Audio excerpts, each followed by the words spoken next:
I know how it feels. Your back hurts. You don't know, should I get one of those fancy standing desks? Should I get an expensive office chair? What does my desk setup have to do with getting my back to stop hurting? Maybe you have neck, shoulder, or back pain. So how to sit at your desk without hurting, that's what I'm going to talk about today in this video, so keep watching. So it's extremely common for people to not have the appropriate stability and strength around their spine. Now, here is your spine looking from the back, and if it's not supported by a good lumbar support like a pillow or a chair that's giving you a lot of support, your muscles also have to do a lot of work. So whatever I talk about today in this video, you also need to incorporate a good stretching and strengthening program to offset any of that sitting, as now sitting is the new smoking, as being the worst thing for your back over time. So what I always recommend to my clients is getting up and down often from your chair. I know if you are in a position where you're working on a project and you kind of get sucked in and it's hard to take a break, set a timer at your desk, but getting up every 20 to 30 minutes or switching between standing and sitting every 20 to 30 minutes is really going to help your back pain. And not only do you have these joints, muscles, tendons, nerves, all of this around your spine, but that core muscle support from your abdominals to your back to your pelvic floor at the bottom and your diaphragm at the top, that all helps support your back like a corset around your spine. So being part of a program that's going to help with strengthening those core muscles and working on the endurance of those muscles is going to take stress off the joints, off the discs, and create less risk for back pain or sciatica coming up. So I just wanted to mention that and make sure that not only are you setting up your desk appropriately, like I'm going to talk about in this video, but you have a wonderful strengthening and stretching routine daily, and getting up and walking a lot is also going to help those aches and pains and stop you from hurting. So one common thing that I hear is people think they need some fancy office chair, some expensive chair, and that is not always the case. So one very inexpensive thing you can do is making your own lumbar support. And what is a lumbar support? Well, it's that curve in your back, your lumbar vertebrae, or your last 5 vertebrae before your tailbone. And that area needs to be supported by either a round pillow, maybe you've seen them online, or a chair that has a little contour, a little curve that sits in the small of your back and the natural curve and supporting it. So therefore your muscles don't have to do all the work. So what I did is you can take a towel and you can make your own, and I roll it up. The length of a bath towel works really well if you have a larger curve there, but you can play around with the size. But you can tape it together. This is something great to use in the car as well. But I put this right in the small of my back if I'm sitting in a chair that is not going to have enough support. So that way, even though you feel like you're all the way back in the chair, this will push you forward so that way you can sit upright a little bit more. So that's the first place I'd start, is finding some sort of contour pillow, rolling up a towel, providing lumbar support there. One of the most important things is getting over your sitz bones, or those pelvic bones. I'll show my spine again.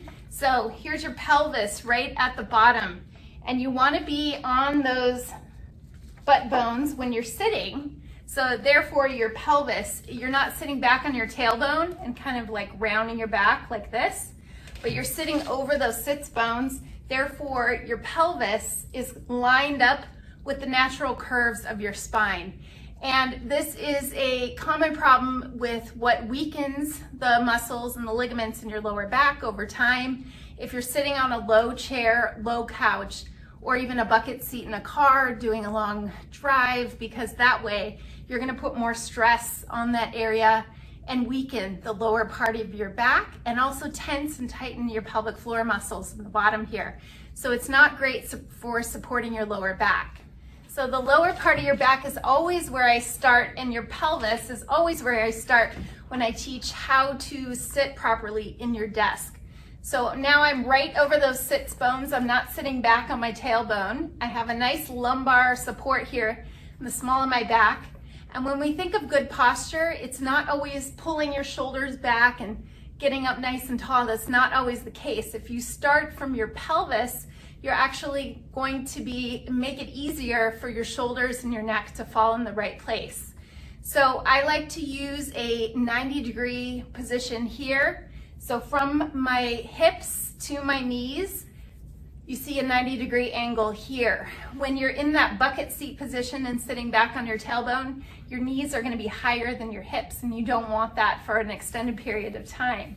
So if anything, you want your knees even slightly lower than your hips, or about a 90-degree angle here. And if that's not the case, you may need to change the height of your chair. You may need to put a little stool under your feet, something that's going to give you more of that optimal position in your pelvis. And when you're sitting like this, then you'll notice that your shoulders and your neck are going to line up more appropriately, and you'll be able to look right at your computer. Now the 90-degree angle goes to the legs as well. So as you can see, my knees are bent at about 90 degrees, and then my feet can rest just calmly on the floor. I'm not flexing my feet. I'm not doing anything with my knees because I'm in a proper chair position here and the right height. Now, next, I'm gonna look at my desk setup, and where your computer is, you wanna be eye level with your screen. You may notice people that wear bifocals or maybe have trouble seeing, they're doing this with their neck, and their chin is jutting forward. That's gonna put backward bending in your upper part of your neck.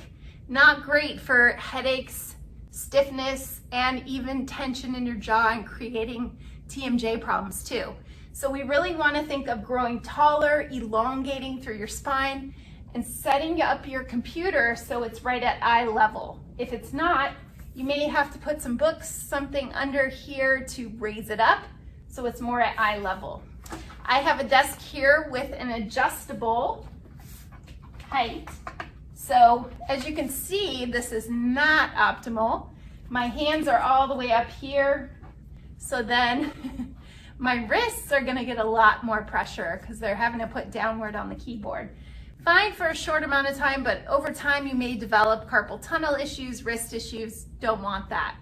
So I'm gonna go to more of a 90-degree angle with my keyboard, and then my face is looking at my screen. I can adjust my screen, and therefore I can sit upright and I don't have to do this with my neck.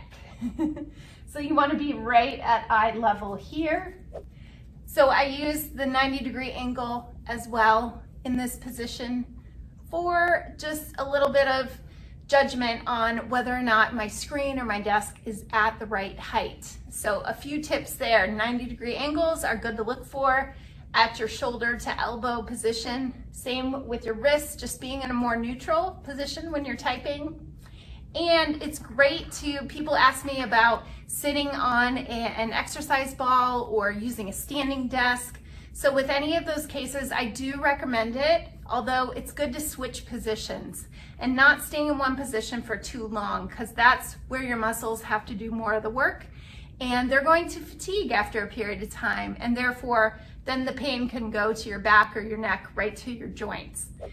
You want to have a great core strengthening program. We always recommend Pilates-based exercise because you're going to be working on that elongation of your muscles, your strength and support of those muscles all around your spine, helps with posture and standing, sitting, and also just being more aware of your body too. So not only that, but the proper desk height, the proper sitting position here, having a little roll for your back, something to support your lower back. And people ask me about fancy chairs. Sometimes they do have a little more support. They can be more comfortable, but nothing is better than getting up and down and moving and drinking lots of water, because hydration is great for your muscles, your joints, and it will create less aching, less hurting, and that's why you're watching this video. So I hope you learned something here. If you have more questions or comments about this desk setup. Maybe you heard something else that you have a question about and you'd like me to answer it.